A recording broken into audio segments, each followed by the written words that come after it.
प्रिय विद्यार्थियों, नमः संस्कृताय। जैसा कि आप सभी को पता है कि कुछ पाठ्यक्रम सीबीएसई ने कम कर दिया है हमारी संस्कृत का, यानी संस्कृत विषय का। तो थोड़ा मैं आपको बता दूं कि संस्कृत जो कोड है वह हमारे विषय का कोड जो है, प्रिय विद्यार्थियों, वो है कोड नंबर 122, कक्षा 10वीं है। इसमें जो क खंड है अपठित अवबोधन। मेरे विद्यार्थियों, बेटा कोई भी भाषा हो उसमें एक पठित गद्यांश होता है। हिंदी में, संस्कृत में गद्यांश बोलते हैं, अंग्रेजी में उसको पैसेज बोल देते हैं।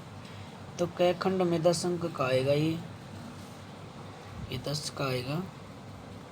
और रचनात्मक कार्य ये 15 अंक का। खंड ख ग अनुप्रयुक्त व्याकरण 25 अंक का आएगा।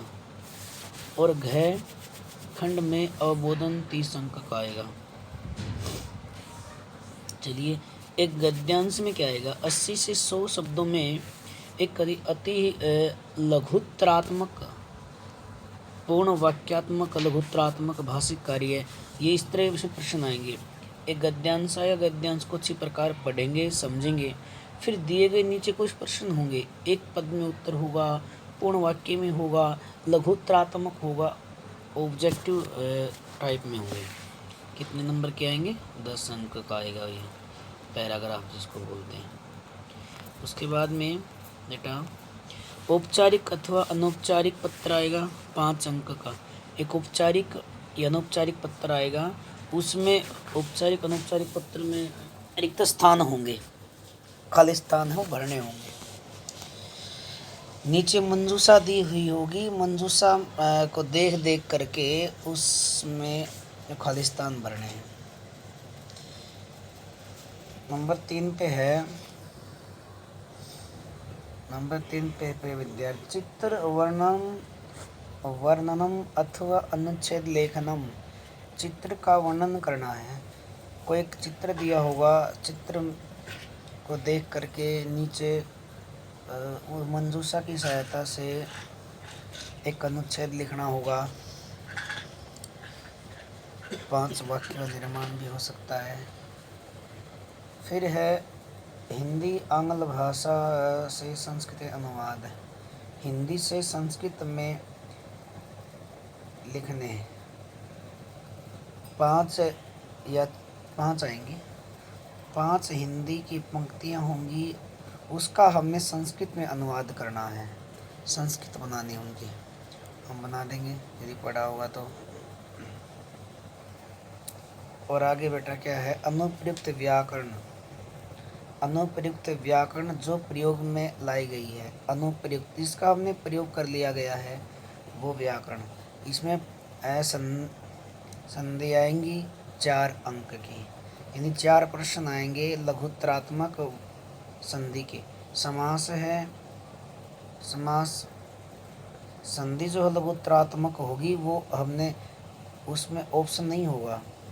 जैसे उपेंद्र दे दिया, संधि में उपेंद्र दे दिया, तो उपेंद्र में क्या होगा, जैसे वो उप दे देगा, उप प्लस करके खाली स्थान दे देगा और आगे लिख देगा उपेंद्र, तो बीच में क्या आएगा वो हमें लिखना पड़ेगा। समास है, इसमें ऑब्जेक्टिव आएंगे, 4 प्रश्न आएंगे समास के। समास समसनम इति समास है, समसिप करना, छोटा करना ही समास होता है। जैसे दे देगा पंचपात्रम, पंचपात्रम के देने के बाद में 4 ऑप्शन आएंगे।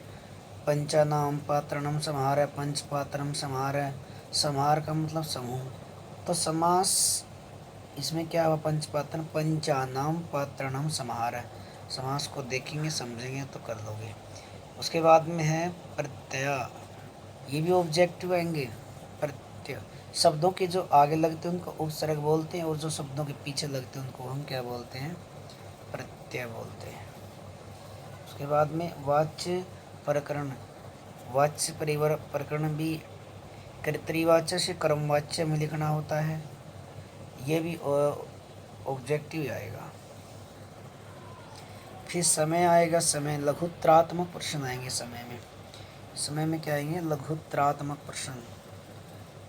समय में आएंगे लघुत्रात्मक, जिसके छोटे समय में, जैसे सपाद का मतलब होता है सवा, पादोन का मतलब होता है होना, और सार्धम का मतलब होता है आधा। इतना ही आएगा।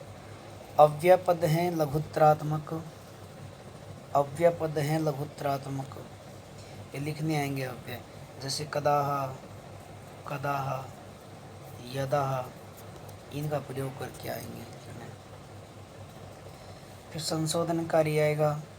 संशोधन, कुछ सही नहीं होगा, शुद्ध होगा से उसको सही करना है, अशुद्धि होगी कहीं उसको ठीक करना, कहीं पे लकार का प्रयोग किया हो, कहीं पे एक वचन बहुवचन, उसकी गलतियाँ ढूंढनी पड़ेंगी हमने। ठीक है बेटा। उसके बाद गद्यांश आएगा 5 अंक का, वो किताब में से आएगा। जो भी पाठ हैं सारे पाठ को अच्छी तरह से एक बार रिवाइज कर लेना। उन्हीं पाठों में से कोई एक गद्यांश आएगा, और उसी तरह जो पहले था ना, जो पहला प्रश्न था वो अपठित था, लेकिन ये किताब में से आएगा।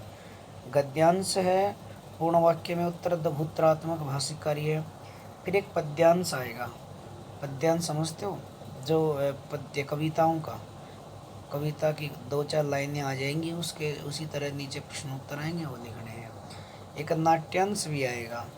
देखो एक नाट्यांश कितने 5 अंक का, अंक साथ में दिए गए हैं, मैं बता नहीं रहा बीच बीच में, ये ध्यान रख। एक तरफ अंक दिए गए हैं। गद्यांश पद्यांश, अब 2 तो गद्यांश हो गए, एक पद्यांश, एक नाट्यांश भी है। नाट्यांश नाटक में से भी आएगा एक, तो 3 तो, 2 तो गद्यांश हो गए, एक पद्यांश, 3-4 नाट्यांश। संस्कृत में कुछ है ही नहीं पास होने के लिए। प्रश्न निर्माण करना आएगा पूर्ण वाक्यात्मक, 4 अंक का आएगा ये।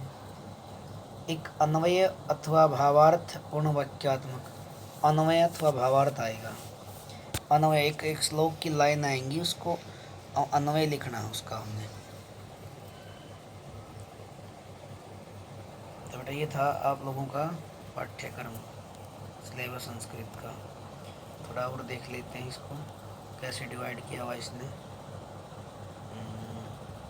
ये देखो,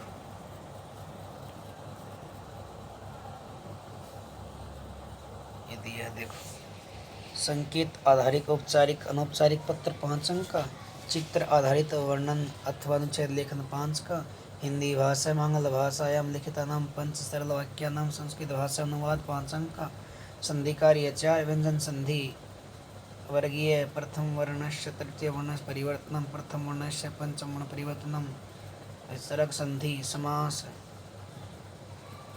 तत्पुरुष विभक्ति, बहुव्रीहि अव्ययीभाव, द्वंद्व, प्रत्यय, तद्धित मतु पठक तव तल, स्त्री प्रत्यय, टाप घीप। प्रत्यय में कौन कौन से प्रत्यय देखो, दिया हुआ है। तद्धित में मतु पठक, तव तल,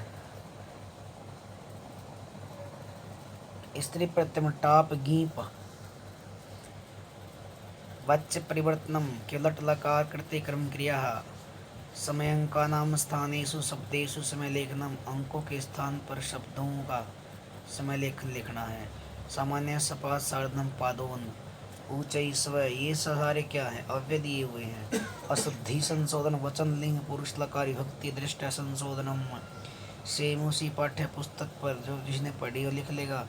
प्रश्न प्रकार पद्यांश अधिकृत्य वोदनम कार्य, प्रश्न प्रकार नाट्यांश, नाटक दिया होगा, उसमें से वही एक पद में पूर्ण वाक्य में प्रश्नोत्तर। रेखांक अधिक चतुराणाम प्रश्नानाम निर्माण, प्रश्नों का निर्माण करना है।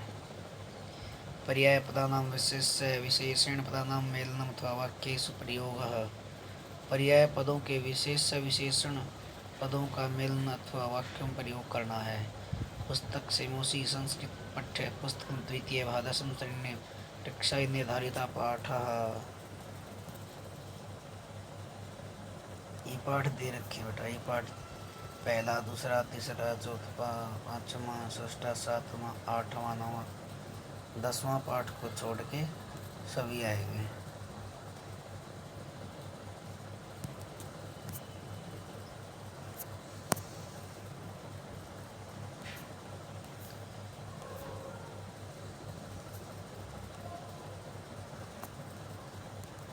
ठीक है बेटा, आज के लिए इतना होता है। जय तो संस्कृतम, जय तो भारतम।